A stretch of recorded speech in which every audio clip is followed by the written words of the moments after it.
all of you, my fellow alum, for doing all you can to ensure the Clark spirit lives on. I encourage you to take a trip down memory lane while you are on campus this weekend. Enjoy exploring the buildings and the grounds, and have fun reminiscing with friends about your Clark experience. One quick logistical detail before we begin brunch.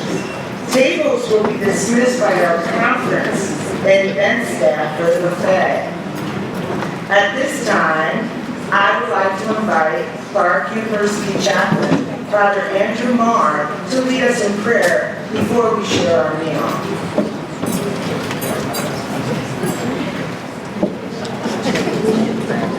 Let us pray. Loving God, bless all those gathered here at our homecoming brunch as we come together in friendship. May you be part of each of our conversations and interactions this morning. Thank you for the blessings of our individual and collective God-given gifts. Bless this food, a sign of your care for us, as well as those who prepared it, those who serve it, and those who have worked to make today the special occasion that it is. Thank you for food in a world where many know only hunger, for our faith in a world where many know fear, for the ability to gather with friends in a world where many know only loneliness. Today we remember in a special way our deceased classmates and friends, who while they cannot be seen around our tables, they are no less present to us through their spirit and love. Father of mercies, all praise be to you through Jesus Christ our Savior, in the unity of the Holy Spirit, one God, forever and ever.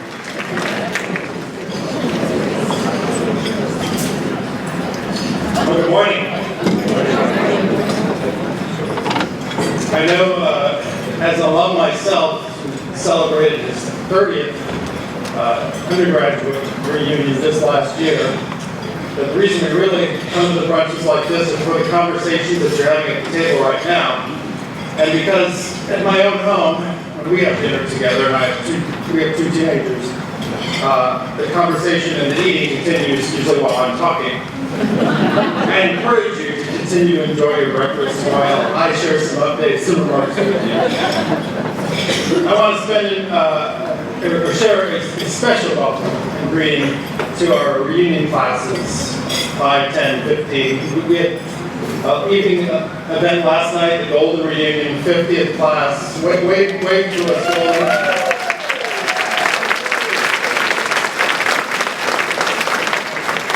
They stayed late, awoke early, and are back with us today. I don't know that I've ever had more fun at a dinner than I did last night, where I could just listen and take in stories, and everybody had their pens down, the recorders off, because that's the way it needed to be. It was great sharing. So I'm also especially pleased to have all alumni back. I've only been here 2 months myself, so at least for today and for tomorrow morning, I have a few hundred more people who give me direction. You would not be surprised, I don't think, to know that when I first looked into Clark, and ultimately Clark looked into me, I was drawn by the mission and values of this fine institution, 176 years old. Over the course of the last year or so, that a necessary and regular review and look at those mission and values occurred and really reaffirmed the heart and soul of what our founders brought to the institution. And I want to share that mission statement with you as it is today, and use that as a lens we kind of look through as I share some other updates as well. Clark University is a Catholic academic community that believes learning is lifelong and life-changing. We inspire intellectual curiosity, cultural engagement, professional preparedness, spiritual exploration, and a commitment to contributing to the common good and a global society. That is living and breathing hundreds of years of experience in this room before you today. Is the essence of what we do and what my colleagues and I get to do. So I feel very blessed to be a part of that. Now, I'd like to share with you in two different ways some updates and some information about Clark today. So I'm going to call this Clark by the numbers and then Clark by the stories. Fall of 2019, where we are right now. Our total head count of students, we have 904 students in our undergraduate and graduate programs. 685 of those are undergraduate students. Of our 200 new students, 134 of them are freshmen, first time in college. 67 of them are transfer students, coming to us from other places. They are Clarkies who knew they needed to be Clarkies, just took them a little extra time to get here. They got here as fast as they could. And we embrace and welcome students however and whenever they come to us because we know about that life-changing experience that they have. So we'll expect to see more students from even more states and more countries coming to Clark. For some of you this morning, this statistic may be a bit of a surprise. Of those new students, 201 of them, 120 are men, and 81 are women. There's a little game going on at the street later this afternoon, and the man influenced that number as well. Our in-state students number 59, our out-of-state students number 142. Again, being the university that finds students when and where they need us most takes us into different places and different spaces to bring students to Clark. Our 219 graduate students, many of them are returning, 68 of them are new. For 2020, the newest reporting year for U.S. News and World Report, Clark has been added to the category of universities. So we are in that group of over 400 institutions that U.S. News and World Report through a variety of methodologies and provides certain rankings. In the overall ranking, our first time ever as a part of that, we call it 218, somewhere in the middle. I call that a benchmark. And you would not be surprised if I said, all right, 218, we can already start to set that target that brings us into the top 200, and then we go from there. But I share that middle, what looks like a middle of the road number with you for just a moment. Think 218 for a moment, and then think about 62. 62 is less than a third of that 218. For an overall rating of 218, we rank 62nd in performance on social mobility. And the simplest way of describing how that is calculated is this. Students who come to us from any and every background, socioeconomic, especially those whose household incomes are under $50,000, perform. I punctuate that myself. That's perfect. Are successful in continuing and completing and moving into society and work and contributing to their communities at a much higher rate than about 340 other universities in the country. That is a point of pride for an institution that is proud of it.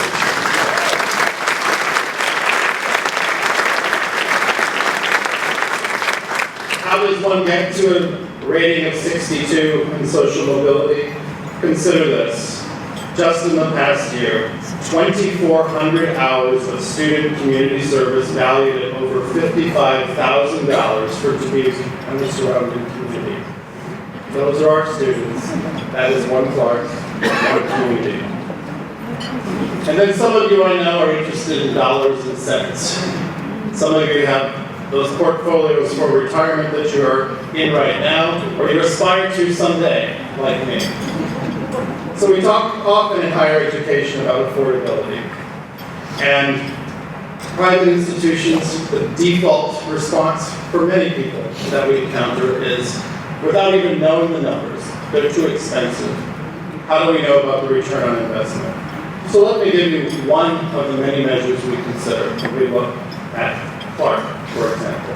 And that is A student's ability, if they take on some debt, some loans, are they able to go into careers and work and a life that allows them to pay those back? Every year, the federal government produces a cohort default rate. The percentage of students who are unable to pay back their loans. Clark is among the lowest in our state and in the country. The average for private colleges nationwide in the most recent reporting period, 2 years ago, it lags by a couple of years, is 6.6% for all private colleges. At Clark, last year it was 4.2%, the year prior, 2.1%. If that isn't a testimony to our investment in our students,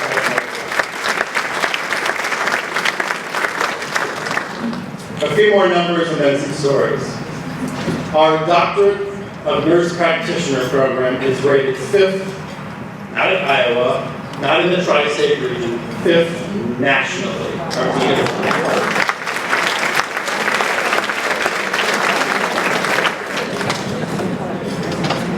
And back to U.S. News for a moment, we were ranked, I would remind you, 16th in the Midwest in the list of best regional colleges, and this is in the top 10 best value schools last year before we moved to the university category, other points of pride.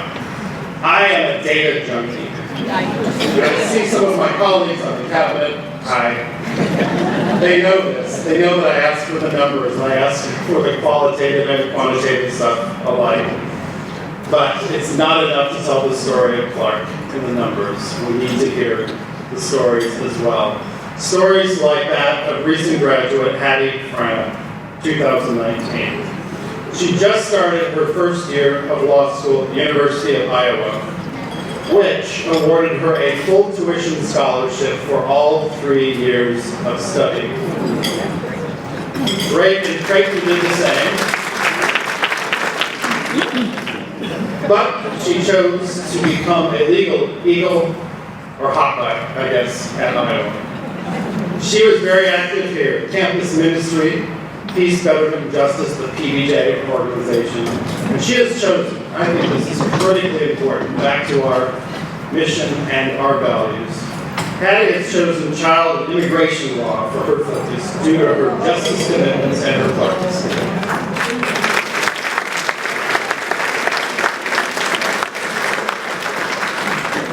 Ryan G., class of 2019. He grew up in Colorado, a small town called Pittsburgh. He started at a community college and got here as soon as he could. Transferred to Clark and continued playing basketball, which he did, and graduated as a fifth-year senior. This fall, he is at Colorado State University, studying biochemistry, progressing towards a PhD with a full tuition scholarship, health insurance, and a stipend for living expenses to ensure that he goes into work debt-free and ready to contribute to his community and to his employer.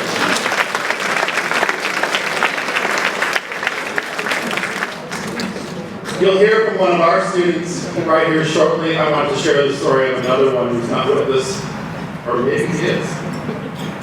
Tucker LaBelle, class of 2022. Clark students, as engaged as they are in the community, they often participate in work and experiential learning experiences, such as internships. A sophomore communication major, Tucker parlayed an internship at the Field of Dreams in Dyersburg, just up the road, into a paid social media position for the entire school year. That's negotiation. So far, with his boss out of the office, here's what Tucker's done. Got Bernie Sanders in, Susan Sarandon has stopped by. His social media has now been picked up by Major League Baseball and Yahoo Media. And he recently oversaw the filming of an episode of one of my favorite cable television shows, American Pickers. It's just a softball. That's part of the Clark connection and experience. A couple of quick hits. Shay Rowe, class of 2019. Completed all of the nationwide exams and trainings. Currently the youngest owner in the country of an Edward Jones office at Clark Jones. Lindsay Troika, After graduation last year, she was successfully accepted into the United Airlines Flight Attendant Training Program, graduated in the top 1%. Currently as a flight attendant, may have gotten one of you here safely under training. Kayla Kyle, residing in Phoenix, Arizona, works as a compliance and anti-money laundering analyst for Deloitte Corporation. And Liz Johnson, in August, she's class of 2005.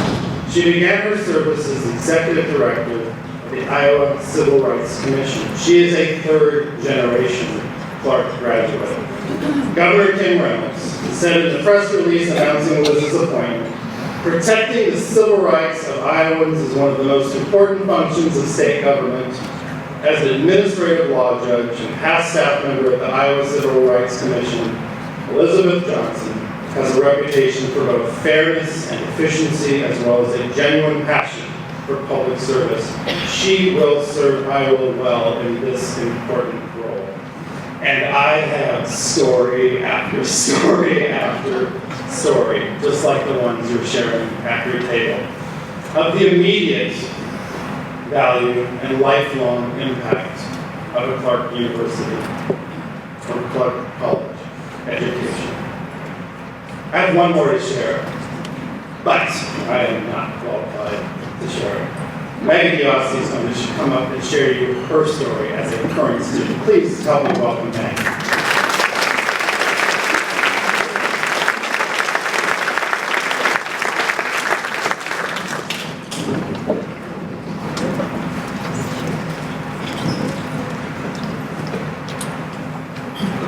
All right, well, if I wasn't nervous before, hearing all those stories, I feel like I have some big shoes to fill. But good morning and welcome back to Clark. My name is Maggie Diossi, and I'm a third-year senior here at Clark University. I'm majoring in psychology, pre-physical therapy. I attended high school in Anamosa, Iowa, and my family currently resides in Monticello, Iowa. I was involved in athletics in a variety of different clubs in high school, and I was worried that I wouldn't be able to make the same impact while in college. This, however, was not the case. I'm so thankful that I was able to get involved as a Clark student and make my impact. I'm an executive club member for the Clark University Dance Marathon, a Clark ambassador in the admissions office, and I also work as a lab assistant in the biology department. As well as these things that I'm currently involved in, I have also been a tuck pointer for the past 2 consecutive years. So, as many of you may know, we still have tuck pointers, so it's super exciting. Just the orientation leaders, that was one of my favorite experiences at Clark. Clark has offered me so many unforgettable memories and life-changing opportunities. Why Clark? It's a question I have been asked many times, especially in my leadership roles as a Clark ambassador and a tuck pointer. It's a story that I love to tell. I started to think about a career in physical therapy as soon as my sophomore year in high school. Finding the right school to make my dreams come true was the next step. Clark's physical therapy program captured my attention. After visiting campus, I knew that Clark was the right fit for me. But Clark was the right fit for me for so many more reasons than just the physical therapy program. It wasn't until after spending time on campus that I realized how great of a fit it actually was. Clark is a community made up of students and faculty from all over the world and the country. Attending a small university has given me the opportunity to engage with people from diverse backgrounds, and I have learned a lot from my peers and made lasting relationships that I will never forget. But not only from my peers, but from professors as well. Professors at Clark are more than just teachers. They are mentors and friends, and each and every one of them cares about our success and your success. College wouldn't be college without studying for hours, meeting new people, attending athletic events, and even fretting about how to pay for tuition and pay back student loans. Let's be real, college is expensive, and I don't know about you, but I have yet to win the lottery and pay my tuition with one big check, even though that would be super awesome. I grew up in a single-parent household for most of my life, and I am by no means a student or a star athlete. Unfortunately, being an A-team starter in basketball in middle school wasn't going to get me a college athletic scholarship. All jokes aside, I knew that scholarships and financial aid were a huge piece to choosing the college that I was going to attend. I will forever be thankful for Clark and the financial aid provided to me. Without this assistance, I would never have been able to afford the college that would support me in my endeavors. Not only do the scholarships and financial aid support students attending college, but also in achieving lifelong dreams. Now, this is just a piece of my Clark story, and I'm so honored to have been able to share it with you all today. As I look around the room, I see many faces, and although I do not know you all, I know we all have one thing in common: the pride felt by being a member of this community and the memories we have of this special place. I hope today, as you spend the day on campus, you reminisce about the past and remember the good times you had as a Clarkie. I am so grateful for the opportunities that Clark University has given me, and I will forever cherish my Clark experience. Thank you.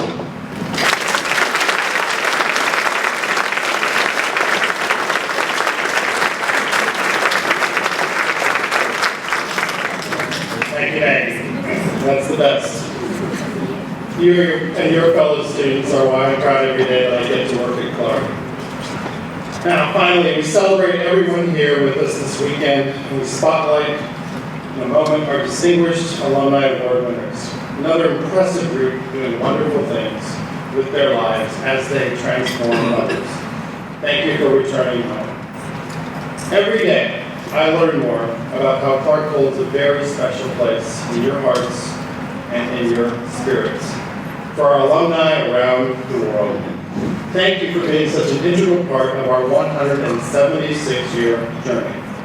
We are extremely fortunate to receive such tremendous support from our alumni family. Your commitment to the Clark community makes your plans and vision come to life. Thank you, and you are always welcome.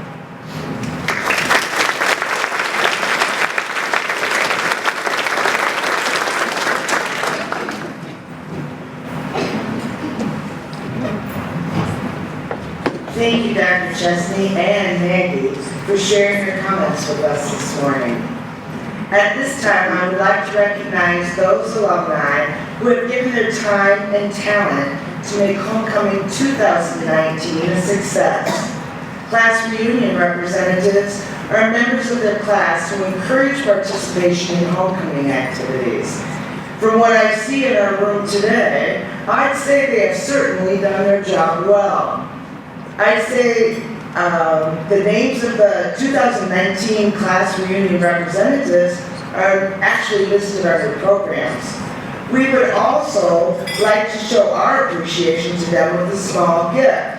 I invite all class reunion representatives to please stand to be recognized and continue standing so that the institutional advancement staff may bring your gifts. Let's show all of our reunion representatives our appreciation with a round of applause.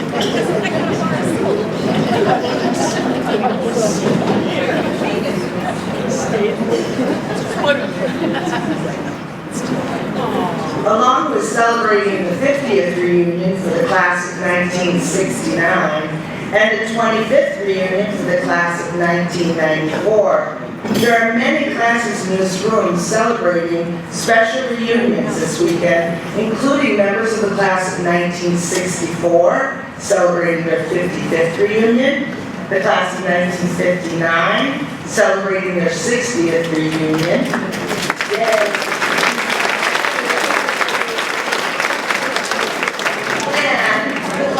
1954, celebrating their 65th year.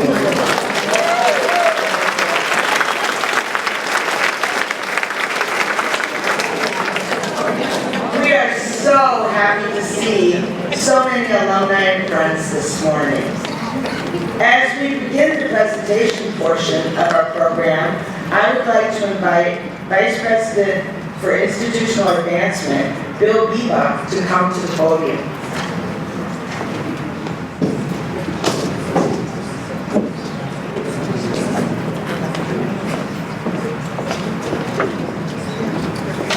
Thank you, Sheila. Homecoming is a time we get reconnected with our younger selves and spend the weekend revisiting a place that for many of you helped form who you are today. We hope you enjoy your time on campus this weekend as you did when you were a student.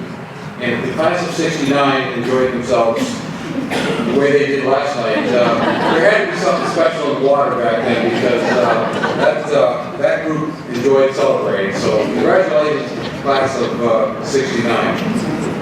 We are very fortunate to come to as alumni, friends, and donors. We are grateful recipients of your generosity.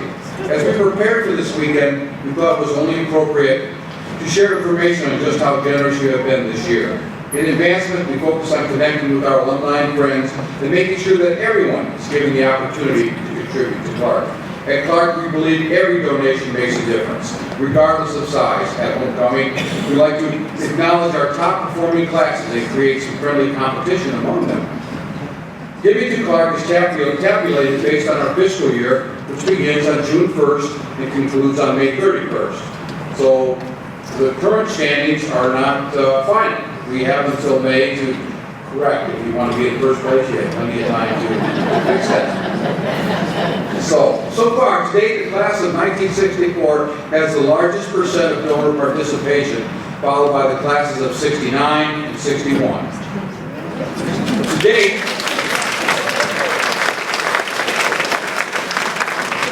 the class of 1969 has the greatest number of donors, followed by the class of '64, and there's presently a tie between the class of '61 and 1974 for third place.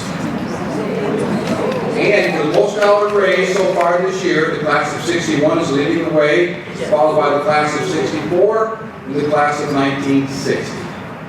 Now, there's no reason other classes cannot take over first, second, or third place in any of these categories. After all, there's nothing wrong with a little healthy competition.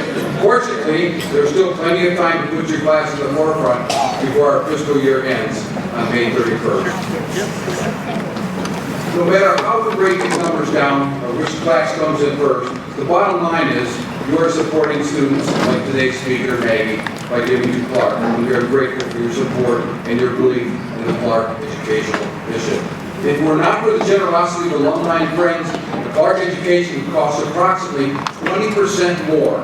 So thank you once again for your support of our students. Now shifting gears a bit, I would like to take a moment to acknowledge and thank the Clark Alumni Association Board for all the work that they do. They met because they were up at 7 o'clock this morning meeting and working on the affairs of Clark Alumni. You're fortunate to have such a dedicated group of individuals willing to represent their fellow alumni. I invite all the alumni board members to please stand and be recognized at this time. On behalf of all of us at Clark, we offer our sincere thanks to Sheila and the entire alumni board for their leadership and service. Could you please stand?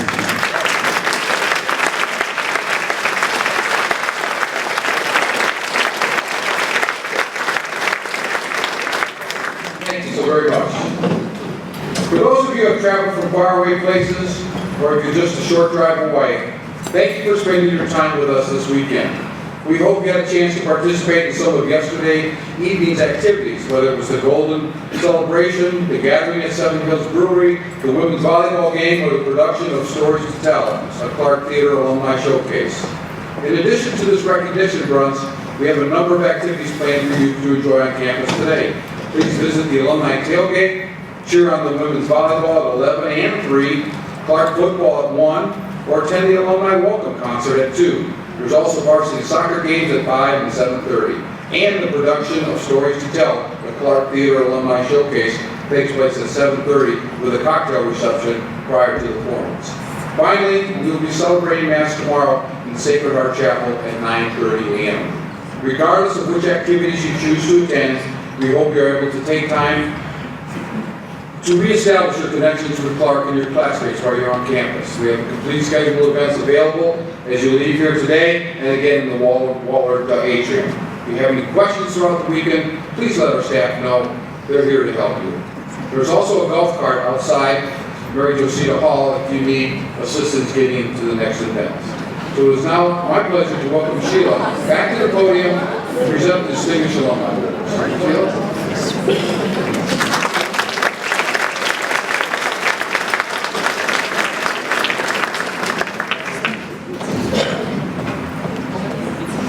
It is my pleasure to present the 2019 Distinguished Alumni Awards.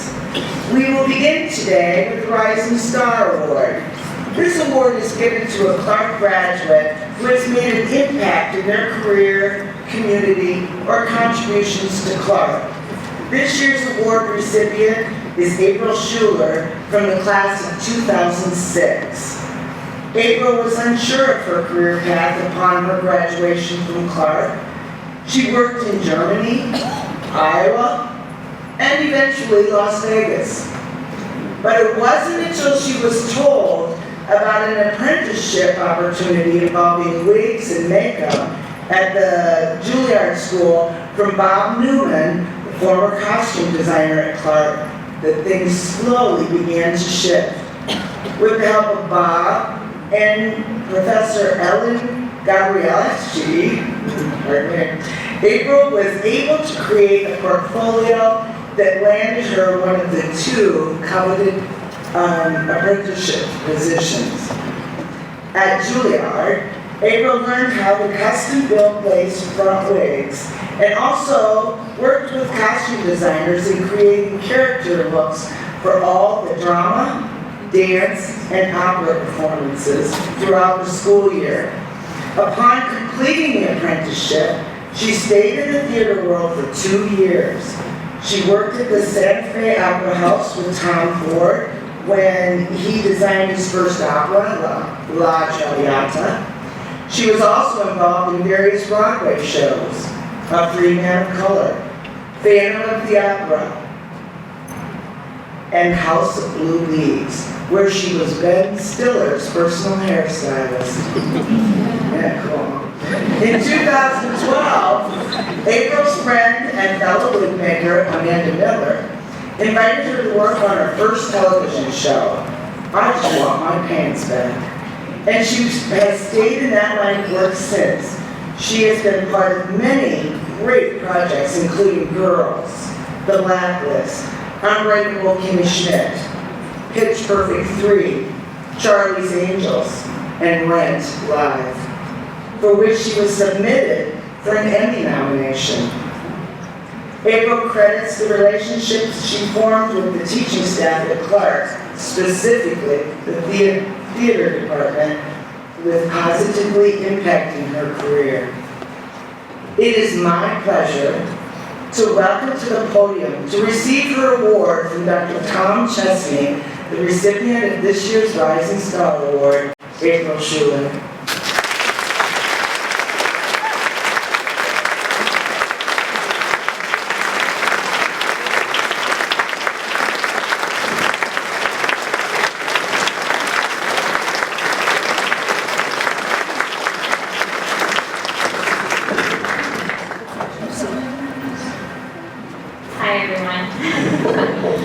It's such an honor to be recognized for this award.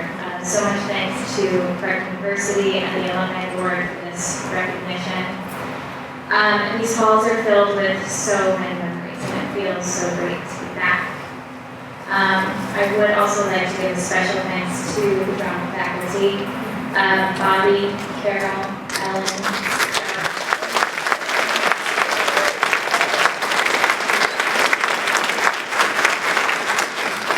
for consistently pushing me and helping to discover my potential in a truly supportive environment. And this goes far beyond the classroom. Although, Joe, remember that time in class you had to stand up and talk a full minute about ourselves. This kind of feels a lot like that. It's not any easier. So much was learned on our long weekends, building sets, collaborating as a team, everyone taking turns with leadership responsibilities. I feel like I learned so much more than just a skill set at Clark, and I feel like I definitely was not just a number. I learned the value of relationships and how to build them. I learned how to treat people, and I learned the importance of attitude and a strong work ethic. I'm going to keep this short and sweet, but I cannot end this speech without sending gratitude to my friends and family that have made it here today. Your love is astounding, and I do feel it every single day. So, thank you very much.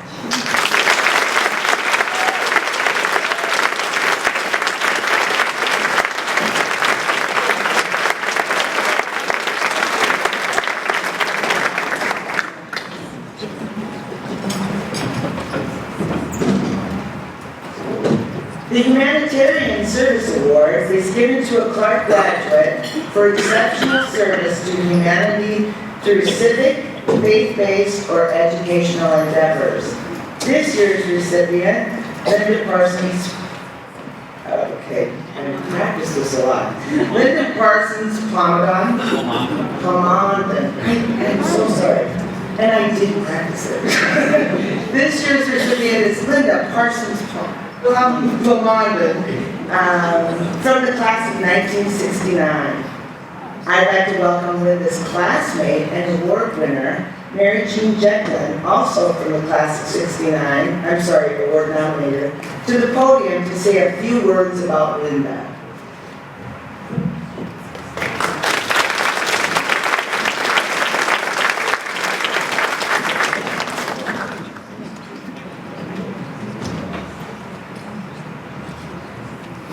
More than 5 decades ago, I was a tall, beanpole brunette from rural Illinois when I arrived at Clark, where I met my roommate, Linda Parsons, a petite strawberry blonde from suburban Chicago.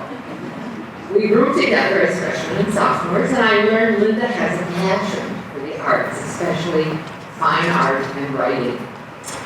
After graduating in 1969 with an English major and music and secondary education minors, Linda continued her education, earning 2 more BA and 3 MA degrees. Reflecting on her 4 years at Clark, where she acquired what she called the creative spirit of Clark, Linda modeled her life on the BDM's 4 core values: freedom, education, charity, and justice. And she molded her life to be of service to others. In the following decades, Linda sharpened her focus to help others heal from addiction by offering art therapy, psychology, and addiction counseling, while bringing a sense of peace and serenity into their daily lives. Her life's mission is now helping people uncover their creativity, explore their personal expression, and recognize their own inherent beauty. She praises the BDMs at Clark and Loyola in Chicago, who she recalls danced into my life at its most critical times, took me on, and believed in my abilities more than I did. In 2015, Linda committed to becoming a BDM associate, formally joining the BDM community, adopting its mission and spirituality. She dedicates herself to living out the BDM's 4 core values. In her new home in Missoula, Montana, she is now an art therapist helping people with autism and is self-publishing her book, Hidden Stories, Remembered Secrets, Recovering Through the Creative Arts. In summary, Linda's life can be summed up in her own words. I followed my heart and went for the art. It's my great pleasure to have nominated and to know that Linda is the recipient of this year's humanitarian.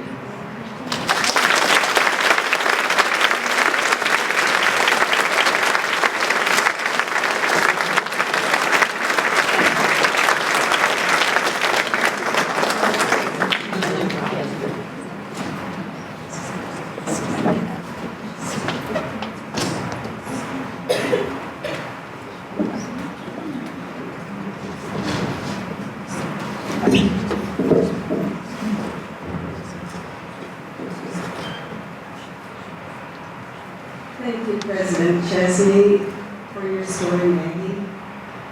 Members of the Alumni Board for selecting me to receive this award. Mary Jean for your intro and nomination. To family and friends who have encouraged me over the years, including the two amazing men in my life, my son John and my husband Jim Tickis.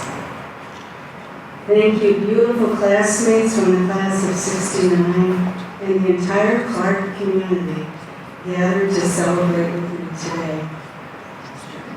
Most especially, I wish to thank Clark University for the foundational liberal arts education I received here more than 50 years ago.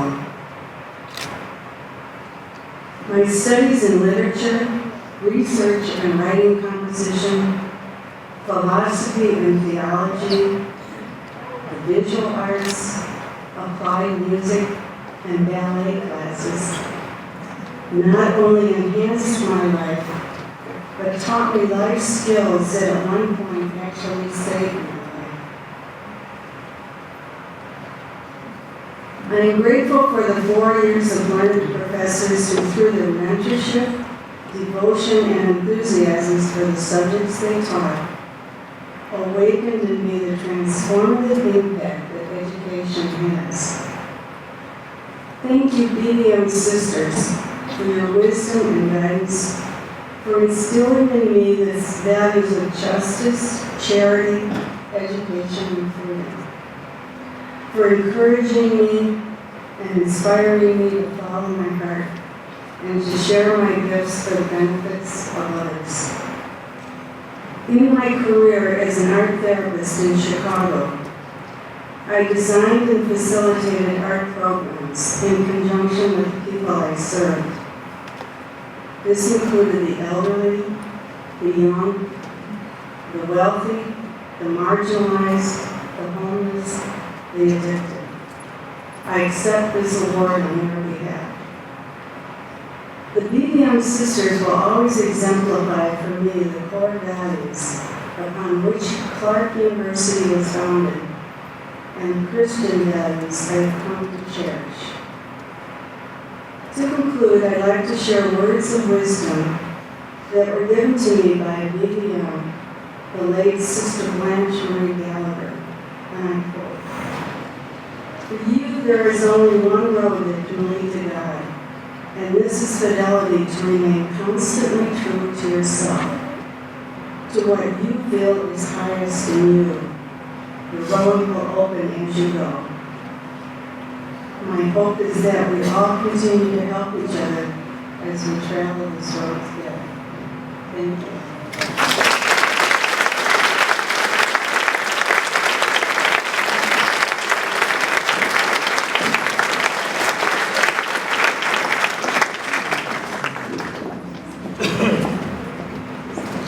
Congratulations, Linda. And finally, the Outstanding Achievement Award is given to a graduate who has achieved distinction in their chosen field. This year's recipient is Terry Hawks Goodman, from the class of 1976. During her 40 years in Dubuque, Terry has served the community in a variety of ways. She and her husband John spent 17 years raising their 4 children, Emily, Ellen, Edward, and Elise. During those years, Terry was a Girl Scout leader, Holy Ghost School Board member, French and Spanish instructor, local political leader, and campaign manager for state, federal, and local government candidates.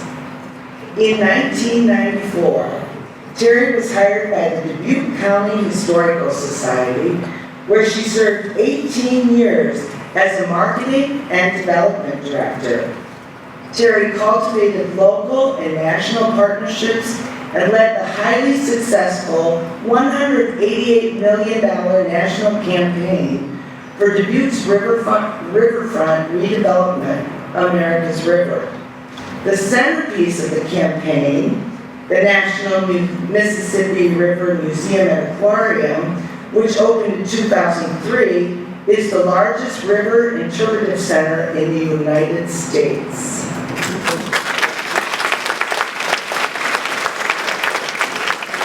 In 2007, Terry was appointed Assistant City Manager of Dubuque, and in 2012 became a full-time city staff member.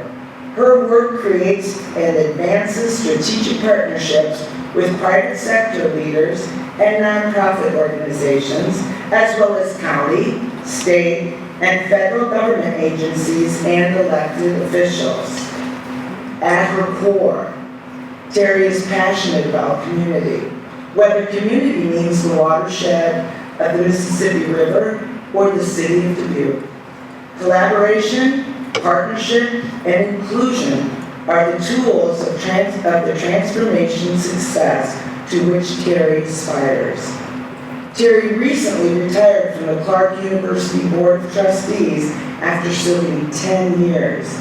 She credits Clark with providing an incubator for women leaders. It is my pleasure to welcome to the podium to receive her award for Dr. Tom Chesney, the recipient of this year's Outstanding Achievement Award, Terry Hawks Goodman.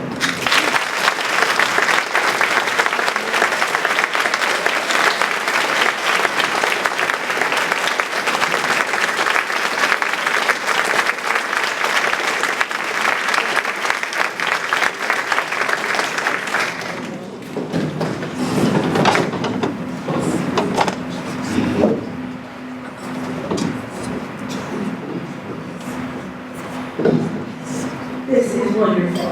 And it's great to do it in the cafeteria where all of our relationships were forged as people. It's such a great place. It has such great energy. And so I do want to thank President Chesney and also President Emerita, Sister Catherine Dunn, for being here. Sheila, for your work and leadership with the Alumni Association. I'm grateful beyond words. Thank you so much. I am passionate about community, so I'm going to begin by introducing my tribe that helped to incubate me, especially in the way back my mother, who incubated me from my mother.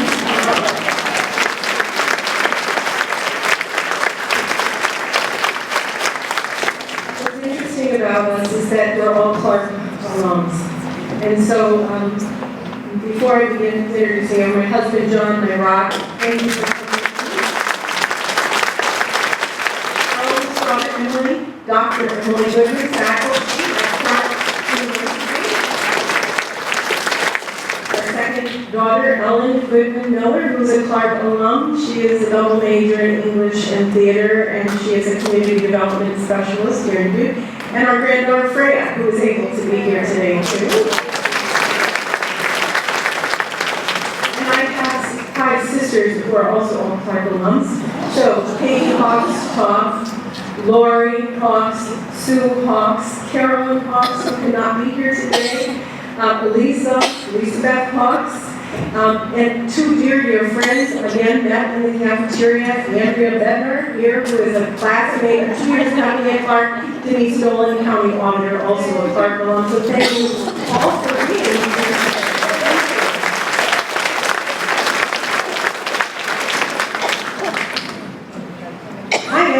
Passionate about community. I'm very passionate about community building. And when I found out from Jane Daly, I'm very grateful for the nomination she submitted, that I was receiving this award, I felt compelled to learn more about Mary Frances Clark. And I must say and admit that I was not as aware of her life story. I knew about her. I knew she was a leader, but In preparation for this day, I did read more about her, and thank you to Vivian, who wrote those beautiful books about Mary Frances Clark and her troop of women who came here many years ago, and who are the reason we're all together. So our common confession here in this room is that Clark belongs all over the world, and everyone here shares that same common denominator, Mary Frances Clark. Her faithful spirit and her audacious ideas about education are what changed and brought us all together. What changed us and brought us all together. She believed when she was 25 in Dublin that education was the great equalizer. She and her friends had a vision, and they partnered, they collaborated, and they executed that vision. They believed that if you were impoverished, if you were rejected and abandoned by society, that you could have a life and you could contribute if you had an education. And it was that vision. And think about it, 25 years old. I'm so compelled by their personal story and travel from Ireland then to America with nothing. Had they not collaborated, had they not worked with others and had great faith, they would not have succeeded here. And if they hadn't succeeded, none of us would be here. So I just want to express my incredible gratitude to the BBMs, all of these women whose shoulders we stand upon, that make us who we are and who we cherish. And I'd just like the BBMs in this room to stand up for it again. Round of applause.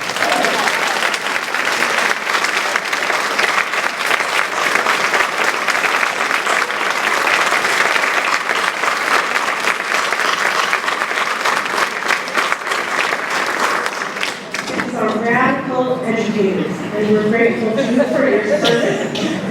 It's so good to have you here today. I'd also like to talk about the community that I live in. My boss told me when he hired me in the city manager said, you know, Terry, cities can die. And I said, I know that that's possible, and we all lived through it. In the 1980s, early 80s, John and I were moving west. We had a few kids. And the ag recession in the 1980s hit Dubuque, and I don't know, it hit the Midwest, and many of you may remember, it was very difficult. And Dubuque went through a particularly difficult time. We lost our two largest employers had significant setbacks. We lost the PAC, and we also lost 2/3 of the workforce at John Deere works here in Dubuque. We had 24% unemployment, the highest in the country.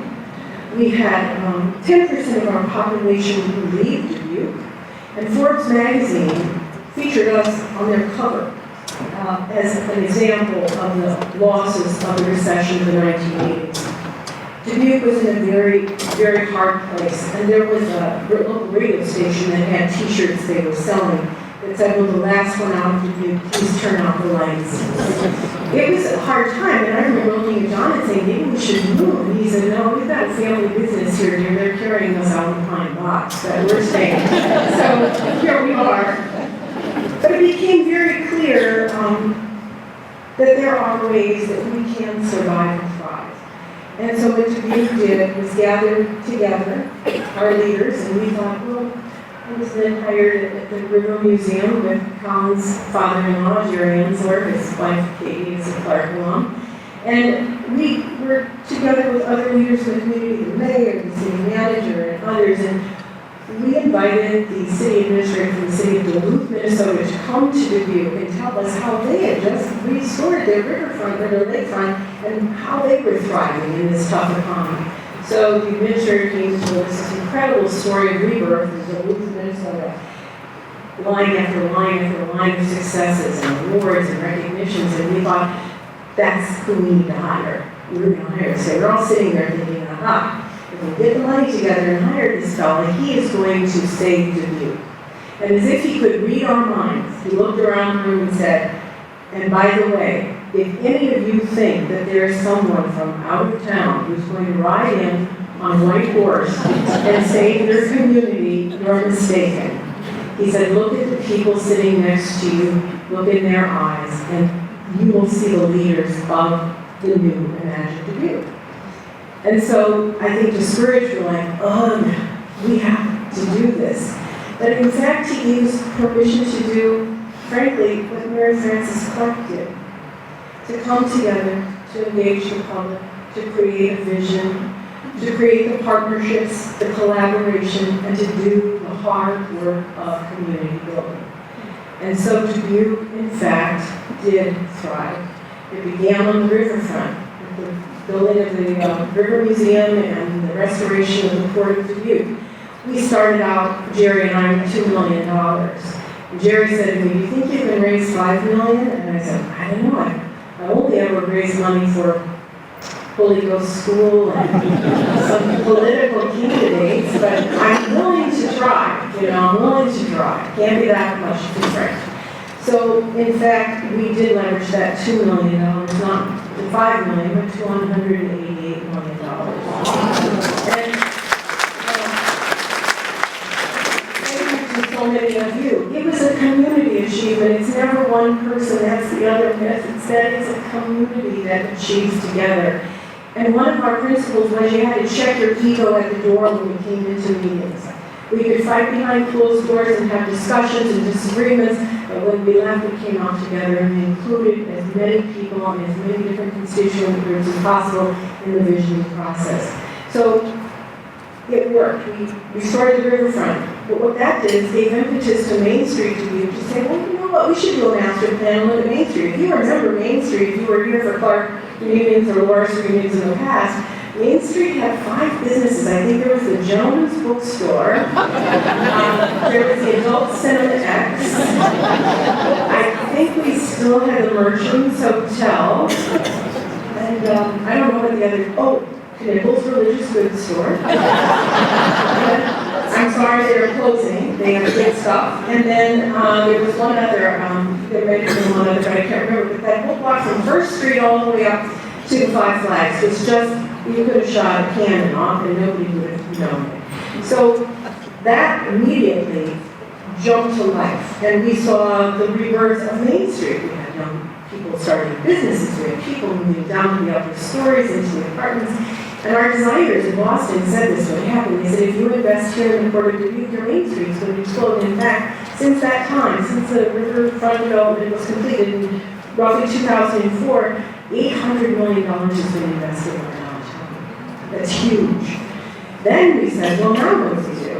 And the community had another visioning. We thought, well, this works to vision with our citizens. This works to bring everyone together and say, what is your Dubuque of the future? And so one of those things was the Millwork District, the historic Millwork District, the old abandoned Farley and Lecter and Adams Collier, the car expo companies. Those abandoned buildings weren't even owned by the city. The streets were dirt.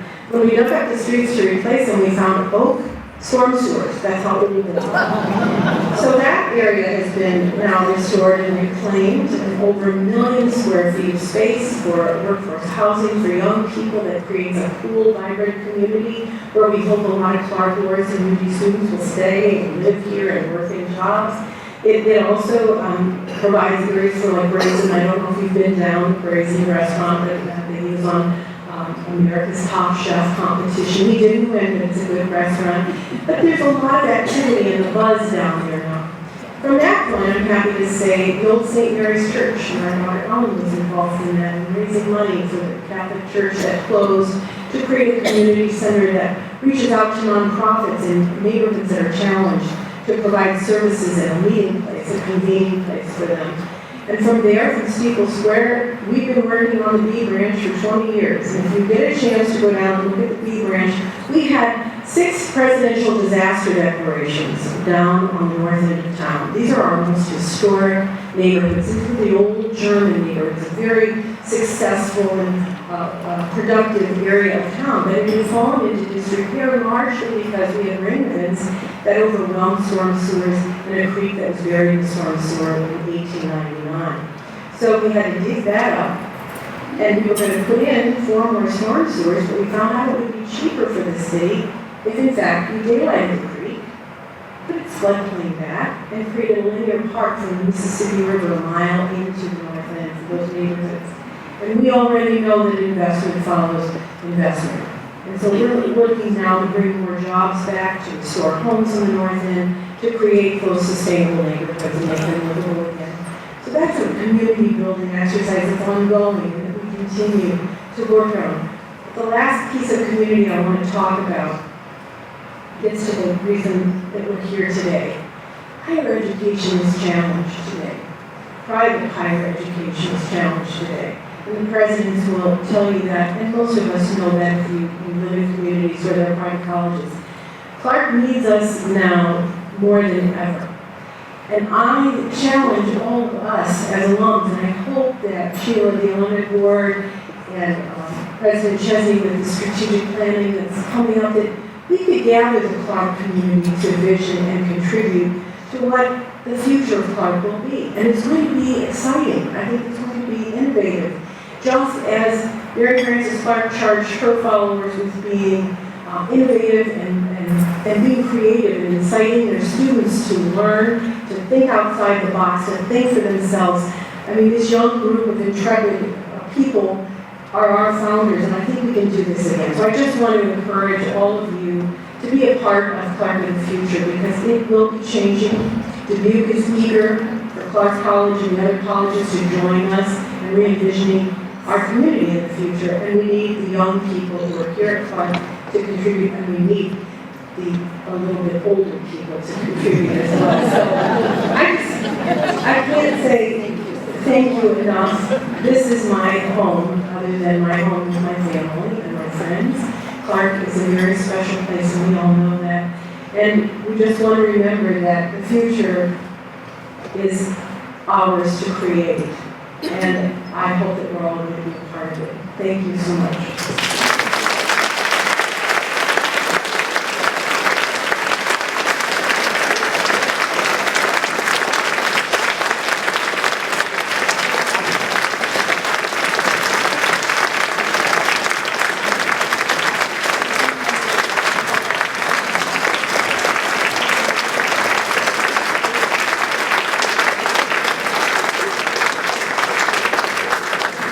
Congratulations, sir.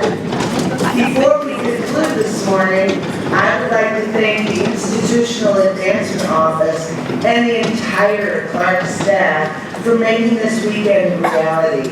Let's give them all a round of applause.